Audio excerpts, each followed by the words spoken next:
സംസ്ഥാന വൈസ് പ്രസിഡന്റാണ്. നിലവിൽ ഏറ്റവും ഇപ്പം പോപ്പുലർ ആയത് കലാകാരനുമാണ്. അപ്പോൾ ഈ വിഷയങ്ങളിലൊക്കെ സംസാരിക്കുന്ന സമയത്ത് നമ്മളിപ്പോൾ ഒരു കലാകാരൻ എന്ന നിലയിൽ സംസാരിക്കുന്നതും അല്ലെങ്കിൽ ഒരു രാഷ്ട്രീയ പ്രസ്ഥാനത്തിന്റെ ഒരു വക്താവെന്ന നിലയിൽ സംസാരിക്കുന്ന വ്യത്യാസമുണ്ടോ?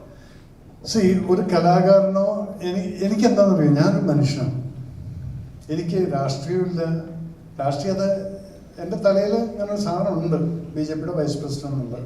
കാരണം ഞാനൊരു മോദി ഭക്തനും ആരാധകനും തന്നെയാണ്. അത് നിങ്ങൾ എന്നെ എന്ത് വിളിച്ചാലും ശരി, ഇന്ന് ഫൈനാൻഷ്യൽ സ്റ്റാറ്റസ്, ഞാൻ ഇന്ത്യയുടെ ഒരു പ്രോസ്പെറിറ്റിയാണ് ഞാൻ നോക്കുന്നത്. ഓക്കെ, അതിനെ നോക്കുന്ന സമയത്ത് ഈ ഒരു പ്രധാനമന്ത്രി കറക്റ്റ്. അപ്പം അതിനെ ഞാൻ ആരാധിക്കും, എല്ലാം ചെയ്യും. നിങ്ങൾ എന്ത് വേണമെങ്കിലും വിളിച്ചോ, കാരണം ഞാനത് നേരിട്ടല്ലല്ലോ എന്നെ വിളിക്കുന്നത്. അപ്പം അത് ഞാൻ കേൾക്കാം. ഉണ്ണിമുന്നൻ എന്നുള്ളൊരു വ്യക്തി അത് BJP-കാരനും അല്ല, RSS-കാരനും അല്ല, ഒന്നുമല്ല. മോദിജിയുടെ കൂടെ ഇരുന്നൊരു ഫോട്ടോ എടുത്തു, ഗുജറാത്ത് ബന്ധത്തിൽ കുറച്ച് ഗുജറാത്തിൽ സംസാരിച്ചു, അത്രയേ ഉള്ളൂ. ഉണ്ണിമുന്നന് പാർട്ടിയുടെ മെമ്പർഷിപ്പ് ഒന്നുമില്ല. എനിക്ക് ഉണ്ണിമുന്നനെ സംരക്ഷിക്കേണ്ട ബാധ്യതയില്ല, ഒരു ബാധ്യതയില്ല. ഞാനൊരു കലാകാരൻ എന്ന നിലയ്ക്ക് എനിക്ക് തമാശയായിട്ടാണ് തോന്നിയത്. അവനെ ഞാൻ എപ്പോഴും കാണുന്നത് വളരെ ഇമ്മച്ചുവേർഡ് ആയിട്ടുള്ളൊരു കുട്ടി എന്നാണ് ഞാൻ വിളിക്കുക. ഞാൻ ചിലപ്പോൾ അതാണ് ഇന്ന് ഫോൺ വിളിച്ചപ്പോൾ എടുത്തിട്ടില്ല. കാരണം എനിക്കറിയാം ഞാൻ എന്താ പറയാൻ പോകുന്നത്. എന്ത് തന്നെയാലും ശരി, ഒരാൾ ഇതിൽ സപ്പോർട്ട് ചെയ്യലല്ല. അപ്പം എന്തുകൊണ്ട് ഒരു വ്യക്തി എന്തുകൊണ്ട് അങ്ങനെ ചെയ്തു? ഉണ്ണീസ് ഓൾസോ നൗ അബൌട്ട് 37 years ആയിരിക്കുന്നു. അവർ 37 വയസ്സിൻ്റെ ഒരു പക്വത. വിപിന് എനിക്ക് തോന്നുന്നു 40 വയസ്സ് എന്തോ ആയിരിക്കണം അല്ലേ? അപ്പം രണ്ടുപേർക്കും എന്തെങ്കിലും കാര്യം കാണും. അത് പിന്നീട് അറിയുമത് എന്താണെങ്കിലും. ചോദിക്കാൻ കാരണം സാർ ഇപ്പൊ സോഷ്യൽ മീഡിയയിലെ അതിക്രമങ്ങൾ പറയല്ലോ, ഉണ്ണിമുന്നൻ സാറിനെ അടിച്ചെന്നൊക്കെ പറഞ്ഞ വാർത്തകളൊക്കെ വന്നെന്ന് പറഞ്ഞിട്ട് ഉണ്ടാകുന്ന ഒരു എഫക്ട് ഉണ്ടല്ലോ ഇങ്ങനെ ഒരു വാർത്ത വരുമ്പോൾ. സാറിനെ പോലെ ഒരാളെ അടിച്ചു എന്നൊരു സോഷ്യൽ മീഡിയയിൽ ഒരു വാർത്ത വരുമ്പോൾ ഉണ്ടാകുന്ന ഒരു ഇവിടെയാണ് മോനെ. ഞാൻ എന്താന്ന് പറയുക, ഞാനൊരു വ്യക്തി, നിങ്ങൾ എന്റെ ഫേസ്ബുക്ക് ലൈവ് കണ്ടു, ഞാൻ പടപടപടാന്ന് അടിച്ചിട്ട് പോകും.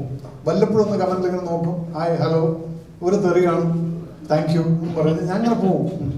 ഇത് കഴിഞ്ഞിട്ട് പിന്നീട് ഞാൻ അതിനെക്കുറിച്ച് ചിന്തിക്കില്ല.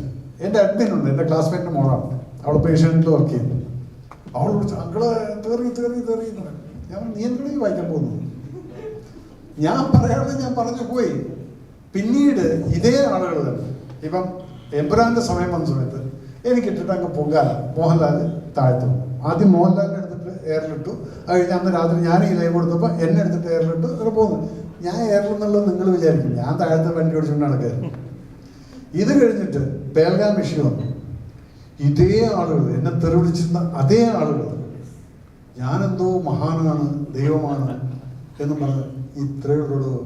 ആദ്യമായിട്ട് നിങ്ങൾ ആദ്യം ഒരു മനുഷ്യനെ ഇൻഡിവിജ്വലിനെ മനസ്സിലാക്കുക. ഒരു ഫേസ്ബുക്ക് അല്ലെങ്കിൽ സോഷ്യൽ മീഡിയ നിങ്ങൾക്ക് ആര് വേണമെങ്കിലും തെറിവിളിക്കും. But you should have the guts to call him up and say, hello major Ravi എടാ എന്നുള്ളത് നീ അവിടെ എഴുതിയിട്ടുണ്ടെങ്കിൽ അതുപോലെ എന്നെ വിളിക്കും വിത്ത് എ നമ്പർ. അത് വിളിക്കില്ല. ഇവിടെ എന്താ വെച്ചാൽ ഒരു മനുഷ്യൻ്റെ ഫ്രസ്ട്രേഷനാണ് കാണുന്നത്. അപ്പം ഇത് ഇവിടെ കാണുന്നതാണ് ഈ അസൂയ, പുരട്ടതൊക്കെ എന്നെ കൊണ്ട് ചെയ്യാൻ പറ്റില്ല. അപ്പം പിന്നെ തെറിയിൽ വിളിക്കും. വിളിച്ചോണ്ടിരിക്കും. നിനക്ക് മനസ്സമാനം കിട്ടിട്ട് എനിക്ക് ഒരു പ്രശ്നമില്ല, because I am always positive. നീ ഇനി ഒരു കാര്യം കൂടി ചോദിച്ചാൽ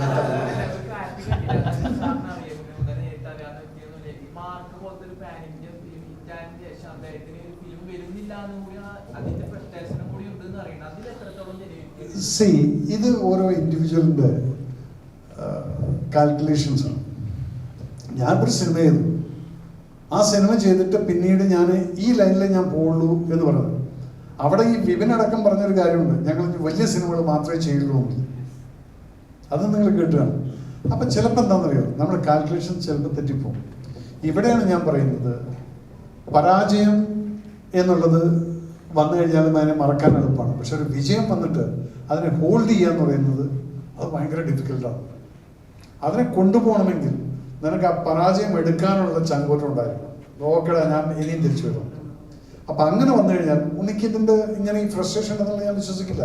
പക്ഷെ അത് ഉണ്ടാവുന്ന എങ്ങനെയാണ് നിങ്ങളുടെ ഇമ്മച്യൂരിറ്റി, ആ തോട്ട് പ്രോസസ്സിനകത്ത് you should think that no this not nothing. അതിപ്പം വിപിൻ പറഞ്ഞല്ലോ നിങ്ങൾ കേട്ട്, ഉണ്ണി എന്ത് പറഞ്ഞില്ലല്ലോ. അപ്പം അതുകൊണ്ട് ഉണ്ണിയുടെ അയാൾ വിടുപ്പം 2 ദിവസം കഴിയട്ടെ, നിങ്ങൾ ഉണ്ണിയുടെ ഇൻ്റർവ്യൂ എടുക്കുക, എന്നിട്ട് എൻ്റെ അടുത്തേക്ക് വാ, എന്നിട്ട് നമുക്ക് ഒറ്റയ്ക്ക് ഇരുന്ന് സംസാരിക്കാം.